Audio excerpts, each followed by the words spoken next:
গরমে ঢালাই গুলো করছে, ঘুম যাইতারে না, এবারে ফ্যান নাই এদিকে।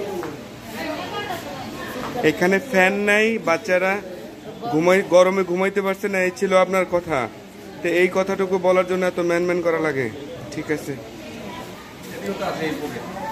বলার আর কি, হাসপাতালে পরিস্থিতি তো আপনারই দেন কি অবস্থা, কোনো ফ্যান নাই, কিছু নাই। ডাক্তার আসার কথা 10টার ভিতরে, 11টা মধ্যে হওয়া আসে, এই অবস্থা। এবার এমনি গরম, আর মানুষের তো গরম এমনি পরে, ডাক্তার আসে না, মানুষ কষ্ট করে। এখন আপনারা বলতে চাচ্ছেন যে এখানে ফ্যান নেই, এক ফ্যান লাগালে ভালো হইতো, খুশি হইতেন।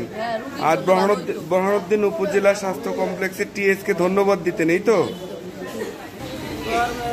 গরমের জ্বালায় না থাকতারি না, ঘুমাইতারি না, বইতারি না, শুইতারি না, কত যে গরম, প্রচুর গরমে। তারপরে অসুস্থ হইয়া যায় গরমের সাথে।